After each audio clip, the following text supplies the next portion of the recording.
बेटे की चाह में मुझे 5 बेटियां हो चुकी थी, लेकिन मेरे पति और सास मेरा पीछा नहीं छोड़ रहे थे। मुझ पर दबाव बनाते कि उन्हें बस बेटा ही चाहिए।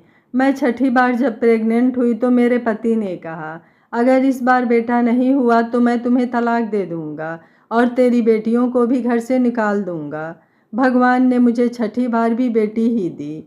डर के मारे मैंने वह बेटी एक भिखारन को दे दी और अपने पति से झूठ बोल दिया कि मरी हुई बेटी का जन्म हुआ था।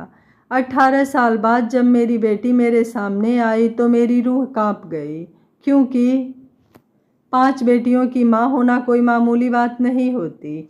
सबसे ज़्यादा मुश्किल तो तब पड़ती है जब पति ही बेटियों से नफरत करता है। पहली बेटी पैदा हुई तो ससुराल वालों ने झूठे मुंह मुबारकबाद दी थी, मगर एक के बाद एक बेटियों की पैदाइश से ससुराल वालों ने मेरा जीना मुश्किल कर दिया था।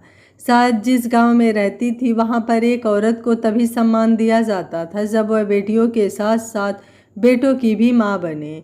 जब मेरे यहाँ चौथी बेटी पैदा हुई तो पति ने उस बेटी को देखना भी गंवारा नहीं किया और सास मुझे अस्पताल में अकेला छोड़कर वापस आ गई। जब तबीयत कुछ ठीक हुई तो अपनी फूल सी बेटी लेकर मैं खुद ही घर के तरफ बढ़ी। जब मैं अस्पताल से बाहर निकली तो एक गरीब बूढ़ी औरत बाहर बैठी थी। मैं उसकी कुछ मदद करने के इरादे से उसके पास गई। मैंने उस बूढ़ी औरत को कुछ पैसे दे दिए तो वह खुश हो गई और मुझे दुआएं देने लगी।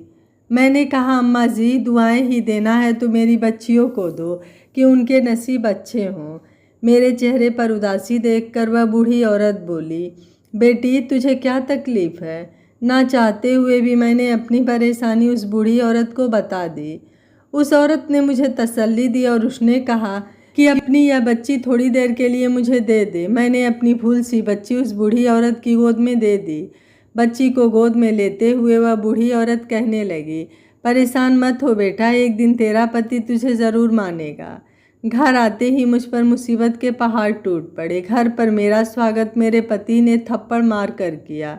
सास ने मेरी बेटी मेरी गोद से लेकर उसे बेड पर पटकने के अंदाज में रखा और कामों की एक लंबी चौड़ी लिस्ट मेरे सामने रख दी कि फटाफट घर के कामों में लग जाओ।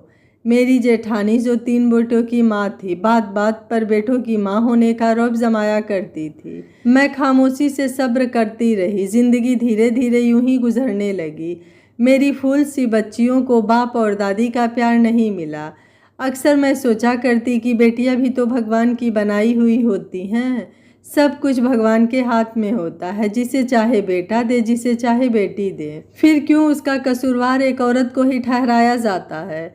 धीरे धीरे समय बीतता गया और एक बार मैं फिर से प्रेग्नेंट हो गई। 4 बेटियों के बाद अब मेरी भी यही अभिलाषा थी कि भगवान मुझे बेटा ही दे दे, ताकि मैं अपने पति और सास की शिकायत को दूर कर सकूं। जैसे जैसे मेरी डिलीवरी का समय करीब आ रहा था, मेरा डर बढ़ता जा रहा था। मेरा पति दूसरे शहर में काम करता था। इस बार तो उसने साफ साफ कह दिया था कि अगर इस बार भी बेटी को जन्म दिया तो मैं तुम्हें डिवोर्स दे दूंगा। उनकी बात सुनकर मेरा शरीर कांपने लगा था। मैं पूरा दिन रोती रही और भगवान से प्रार्थना करती रहती, लेकिन शायद मेरी किस्मत में और दुख उठाने लिखे थे। मेरी तबीयत खराब हुई और जब मुझे हॉस्पिटल में एडमिट कराया गया, जब मुझे होश आया तो मेरे पास नर्स खड़ी थी। मुझे होश में आता देखकर मुस्कुराती हुई बोली, मुबारक हो, आपने प्यारी सी बेटी को जन्म दिया है। नर्स की बात सुनकर मेरी आंखों में आंसू आ गए। एक बार फिर से मैं और मेरी बेटी बिन किए पापों की सज़ा भुगतने वाले थे। मेरा दिल चाहा कि मेरी सांस यहीं रुक जाए और मैं इस मुसीबत से बच जाऊं, लेकिन ये मुमकिन नहीं था। वह नन्ही सी गुड़िया रो रही थी और मैं भी उसे सीने से लगाकर रोने लगी। काश ये किसी और के यहाँ जन्म ले लेती। मैं तो भगवान की मर्जी में ही राजी थी। भगवान के दिए या 5 फूल मुझे अपनी जान से भी बढ़कर प्यारे थे, मगर मैं पति और अपनी सास से तंग आ चुकी थी। अस्पताल के बाहर बैठी औरत मेरी हालत देखकर उसने इस बार बच्ची को मुझसे नहीं मांगा, बल्कि दुआ देते हुए बोली, कभी उम्मीद मत छोड़ना, बहुत जल्द तुम्हारे दिन फिर जाएंगे। दिल ही दिल में मैंने दर्द भरी सांस खींची और सर को हिलाती हुई घर की तरफ चल दी। रात के 9 बज चुके थे जब मैं रिक्शे में बैठकर अकेली घर तक पहुंची थी। शरीर काँप रहा था। मैं हिम्मत करके दरवाजे पर आई।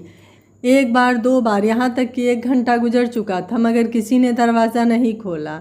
अंदर से मेरी बेटियों को रोने की आवाज़ आ रही थी। अंधेरा हो चुका था मगर किसी ने भी दरवाज़ा नहीं खोला। मैं वहीं दरवाजे से टेक लगाए बैठी रोती रही। आधी रात को मुझे दरवाज़ा खोलने की आवाज़ आई। मैं जल्दी से उठकर खड़ी हो गई। दरवाज़ा मेरी बड़ी बेटी ने खोला था।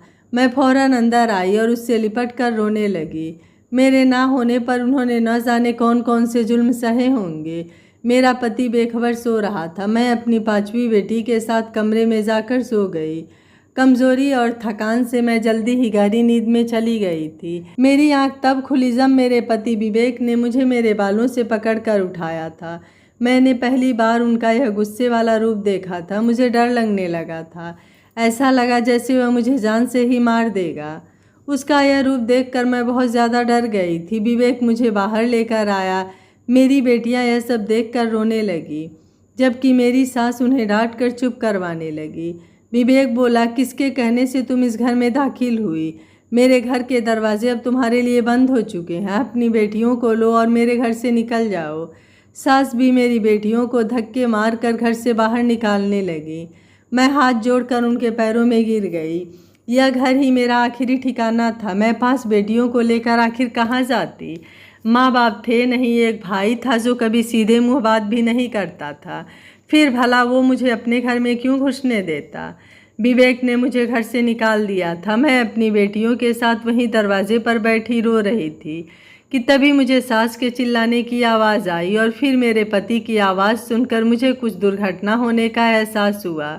मेरी सास पैर फिसलने की वजह से गिर चुकी थी और उनका सर किसी बड़ी चीज़ से जाकर टकरा गया था। मेरे पति रोते हुए उन्हें डॉक्टर के पास ले जाने लगे, मगर कुछ देर बाद बहुत बुरी खबर सुनने को मिली कि सर पर गहरी चोट लगने की वजह से मेरी सासू माँ की मौत हो चुकी है।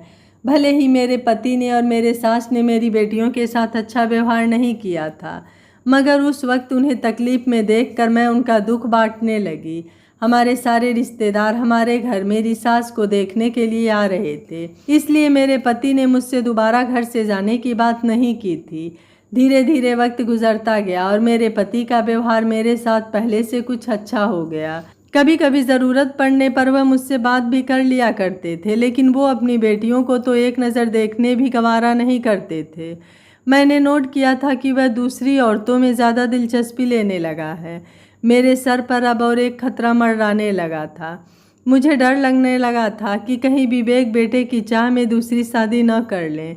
मेरी बेचैनी दिन ब दिन बढ़ती ही जा रही थी और एक दिन ऐसा आया जब मेरा सोचना सही साबित हो गया। विवेक मेरे पास आया और बहुत ही संजीदा शब्दों में बोला, मम्मी को 3 महीने हो चुके हैं और मुझे वापस भी जाना है। जाने से पहले मैं दूसरी शादी करना चाहता हूँ, क्योंकि तुम तो बेटियाँ पैदा करने की मशीन बन बैठी हो। यही ख्वाहिश मेरी माँ भी दिल में दबाए इस दुनिया से चली गई। पति के शब्दों ने मेरा खून खौलने लगा। पहले क्या कम मुसीबत थी जो अब विवेक मेरे सिर पर सौतन बैठाना चाहते थे। मैं उन्हें समझाने लगी, मगर वह उल्टी सोच रखने वाला इंसान मेरी बात कहाँ सुनता। उस रात मैं बहुत रोई थी। मुझे मेरी ज़िंदगी एक बोझ लगने लगी थी। दिल चाहा कि मैं खुद को इस दुनिया से आज़ाद कर दूं, मगर जब अपनी बेटियों का ख्याल आता तो फिर अपने इस ख्याल को भुला देती। सुबह उठी तो मेरा पूरा शरीर बुखार से तप रहा था। पहले तो विवेक ने कुछ ध्यान नहीं दिया, लेकिन तबीयत जब ज़्यादा बिगड़ने लगी तो विवेक मुझे डॉक्टर के पास ले गया। मुझे उस समय बहुत हैरानी हुई जब डॉक्टर ने कहा कि आप माँ बनने वाली हैं। डॉक्टर के शब्द मुझे कोई खुशी नहीं दे पाए, बल्कि उल्टा मेरे लिए मुसीबतें बढ़ा रहे थे। विवेक को आज ही मुंबई जाना था। जब उसने यह खबर सुनी तो खामोशी से मुझे घर ले आया और मुझसे गुस्से भरी आवाज़ में बोला, इस बार बेटा हुआ तो ठीक है, लेकिन अगर लड़की हुई तो वह मुझे दिखनी नहीं चाहिए। उसे कहीं भी फेंक देना, लेकिन इस घर में लेकर मत आना। अगर मेरी बात नहीं मानी तो तुमको और तुम्हारी 5 बेटियों को ऐसी जगह भिजवा दूंगा जहां से तुम दोबारा कभी वापस नहीं आओगे।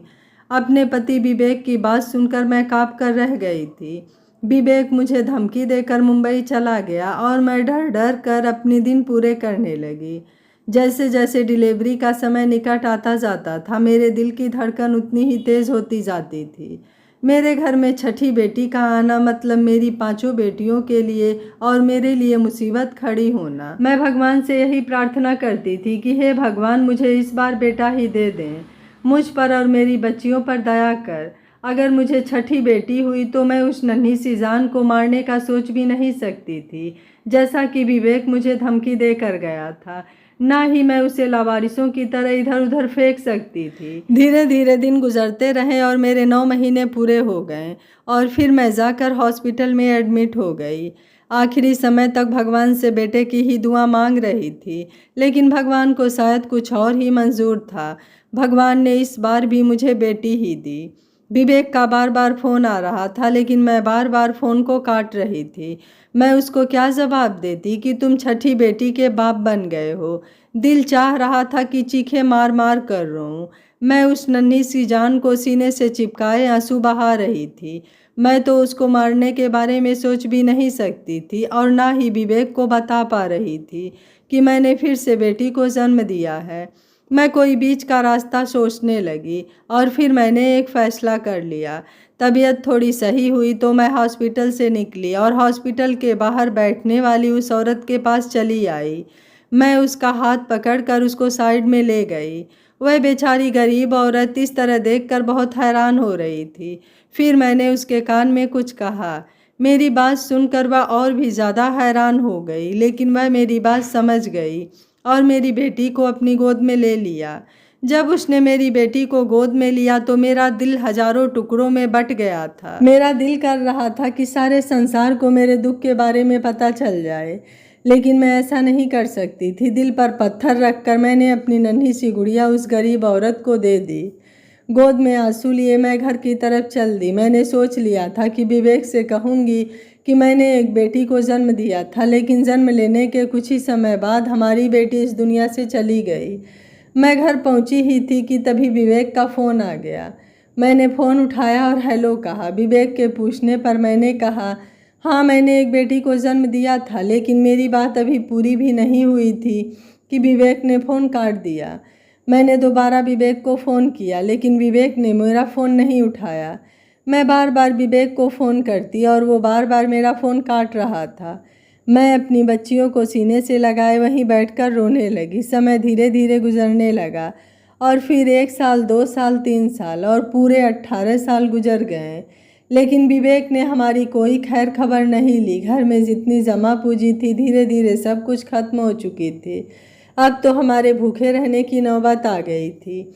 मजबूर होकर मैंने खुद ही घर से बाहर निकालने की सोची और फिर मैं लोगों के घरों में सफाई का काम करने लगी और उस तरह अपना और अपने बच्चों का पेट पाला था।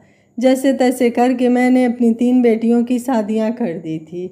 मेरी 2 बेटियां मेरे पास बची थी। अब तो मुझे विवेक का इंतज़ार भी नहीं था, लेकिन फिर से मेरी ज़िंदगी में तूफ़ान आया। एक दिन घर का काम कर रही थी कि तभी दरवाजे पर दस्तक हुई। दरवाज़ा खोला तो सामने विवेक को खड़ा पाया। 18 साल बाद विवेक क्यों मेरी ज़िंदगी में फिर से वापस आया था। जैसे भी थी मेरी ज़िंदगी सुकून से गुजर रही थी। वो मुस्कुराया और अंदर आ गया। मैं हैरान सी खड़ी विवेक को देख रही थी। मेरी छोटी बेटियों को तो शायद पता भी नहीं था कि ये उनका बाप है। मेरे बताने पर उन्होंने कोई खास प्रतिक्रिया नहीं दी और कमरे में चली गईं। विवेक को कोई फ़र्क नहीं पड़ा। मुझे हैरान देखकर बोला कि मैं अब यहीं रहूँगा, लेकिन तुम कोई खुशफहमी मत पाल लेना। मैं यहाँ 2 महीने से आया हुआ हूँ और मैंने अपने लिए एक लड़की भी पसंद कर ली है और मैं जल्द ही उसे शादी करने वाला हूँ। विवेक की बात से मुझे कोई हैरानी नहीं हुई। मैं तो कब का ये मान चुकी थी कि विवेक ने दूसरी शादी कर ली होगी, लेकिन आंखों में आंसू जरूर आ गए यह सोचकर कि जब विवेक को दूसरी शादी ही करनी थी तो उसे मेरी ज़िंदगी में आने की क्या ज़रूरत थी। मैंने तो कब का उसके बिना जीने की आदत डाल ली थी। विवेक फ्रेश होकर कमरे में आराम करने जा चुका था और मैं वहीं बैठी आंसू बहाती रह गई। विवेक ने एक बार भी नहीं पूछा कि तुमने 18 साल कैसे गुजारे, हमारी बेटियां कैसी हैं। एक बार मुझसे बात करने की ज़रूरत नहीं समझी। विवेक ने बताया कि उसने एक लड़की को पसंद कर लिया है और वह जल्द ही उससे शादी करेगा। कल ही उसकी माँ अपनी बेटी को लेकर हमारे घर आने वाली हैं और कल ही मैं शादी कर लूँगा। पंडित जी को मैंने पहले ही बोल दिया है। कल तुम सारी तैयारियां करके रखना। मैं अंदर ही अंदर रोती रही, आंसू पीती रही और विवेक की शादी की तैयारियां करने लगी।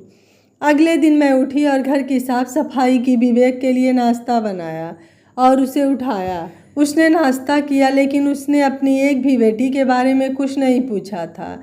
विवेक ने कहा कि दोपहर तक माँ बेटी घर आने वाले हैं, तुम सारी तैयारियां करके रखना। पंडित जी कुछ ही देर में आ जाएंगे।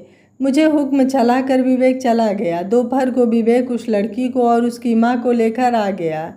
उस लड़की का नाम नेहा था। दोनों माँ बेटी को विवेक ने कमरे में बैठा दिया और मुझसे आकर बोला कि तुम जाओ, नेहा को दुल्हन की तरह तैयार करो। मेरे अंदर तो कोई जज्बात ही नहीं बचे थे।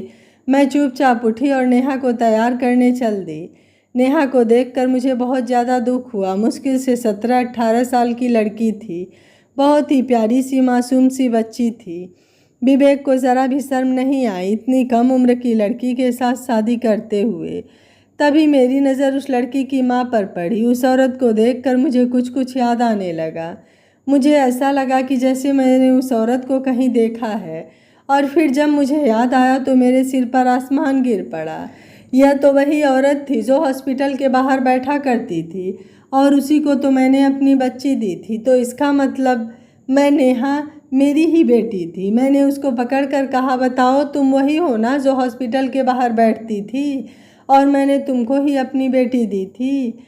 वह औरत भी मुझे पहचानने की कोशिश कर रही थी। मेरे पूछने पर वह मुझे पहचान गई और आंखों में आंसू भरकर बोली, हाँ मैं वही हूँ, मैं वही औरत हूँ जिस औरत को तुमने अपनी बच्ची दी थी।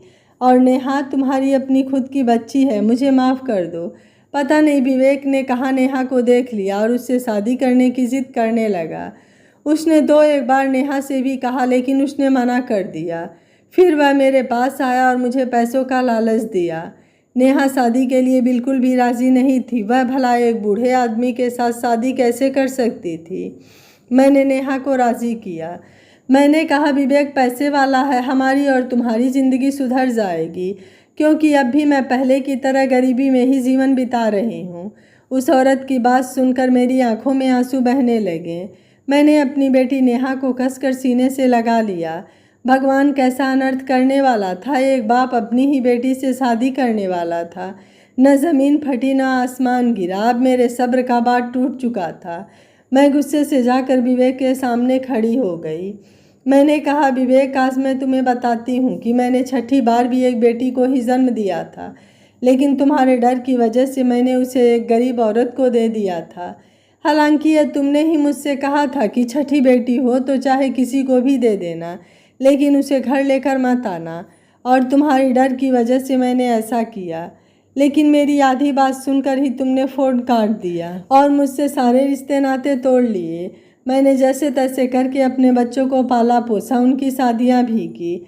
जिस उम्र में तुम्हें अपनी बेटियों की शादी करनी है, उस उम्र में तुम खुद की शादी कर रहे हो, और वह भी अपनी ही बेटी से, अपनी सगी बेटी से। मेरी बात सुनकर विवेक चकरा कर रह गया। उसे यकीन नहीं हो रहा था कि ये मैं क्या बोल रही हूँ।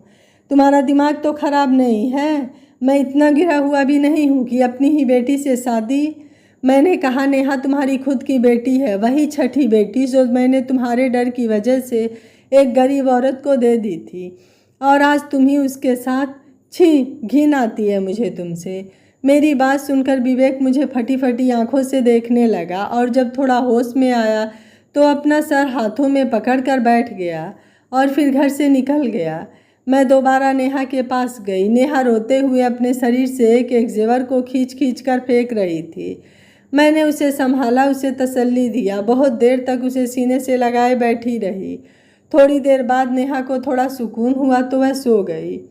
8 दिन गुजर गए, लेकिन विवेक का कोई पता नहीं था। आज सुबह से ही मेरा दिल बहुत परेशान था। बार बार बुरे बुरे ख्याल आ रहे थे मन में, लेकिन फिर भी मैं घर के कामों में लगी हुई थी। तभी दरवाजे पर एम्बुलेंस की आवाज़ आई। मैंने घबराकर दरवाज़ा खोला तो मेरे पैरों तले से ज़मीन निकल गई। हॉस्पिटल के कुछ कर्मचारी विवेक को घर के अंदर ला रहे थे। विवेक की हालत देख मेरे मुंह से चीख निकल गई। मेरा कलेजा मुंह को आ गया था। मेरा दिल भी रोने लगा था। विवेक ने मुझे बहुत दुख दिए थे, लेकिन वह मेरा पति और मेरी बच्चियों का बाप था और इंसानियत के नाते भी मैं उसकी तकलीफ को देख नहीं सकती। विवेक का बहुत ही खतरनाक एक्सीडेंट हुआ था। उसके दोनों पैर एक्सीडेंट में जा चुके थे। उसकी जीभ दांतों के नीचे आने की वजह से कट चुकी थी। वह बोल भी नहीं सकता था। 8 दिन तक वह सरकारी हॉस्पिटल में लावारिसों की तरह पड़ा रहा। जब कुछ होश आया तो उसने घर का पता बता दिया और फिर वह कर्मचारी उसे घर लेकर आए। मैंने दिन रात विवेक की सेवा की। विवेक मुझसे नजरें भी नहीं मिला पा रहा था। एक दिन बहुत हिम्मत करके उसने मुझसे कहा कि मुझे मेरी बेटियों से मिलवा दो। मैंने उसकी 5 बेटियों को उसके सामने लाकर खड़ा कर दिया, लेकिन नेहा उसके सामने नहीं आई थी। उसने रो रो कर अपनी बेटियों से माफ़ी मांगी थी। मेरी बेटियों ने भी अपने बाप को माफ़ कर दिया। आखिर वह उनका बाप ही तो था। विवेक ने मुझसे इशारों में कहा कि वह नेहा से मुझे माफ़ी दिलवा दे। अगर नेहा मुझे माफ़ कर देगी तो फिर हो सकता है मेरे दिल का बोझ कुछ कम हो जाए। नेहा से भी अपने बाप की यह हालत देखी नहीं जा रही थी। उसने भी अपने बाप को माफ़ कर दिया। विवेक की जमा पूंजी से हमने एक बिजनेस स्टार्ट किया और मेरी बेटियों के नसीब से वह बिजनेस चल पड़ा। घर में अब पैसे की कोई कमी नहीं थी। विवेक ने अपने कमरे में ही एक छोटा सा मंदिर बनवा लिया था और हर वक्त भगवान के सामने बैठा रहता है और रोता रहता है। अपने गुनाहों की माफ़ी और अपने मौत की भीख मांगता है। जिन बेटियों से ज़िंदगी भर उसने नफरत की, आज वही बेटियां उसकी सेवा करती हैं और शायद यही बात उसे और भी ज़्यादा पश्चाताप की अग्नि में जलाती रहती है। इसलिए हमें कभी भी किसी भी बात का अहंकार नहीं करना चाहिए, क्योंकि समय जब करवट लेता है तो ना पैसा काम आता है और ना ही शरीर। उस समय अगर कुछ काम आते हैं तो सिर्फ अपने। यह कहानी आपको कैसी लगी, आप मुझे अपनी राय कमेंट बॉक्स में ज़रूर दीजिएगा। वीडियो पसंद आया है तो वीडियो को लाइक, शेयर एंड चैनल को सब्सक्राइब कर लीजिएगा। Thank you for watching. मिलते हैं अगली कहानी में।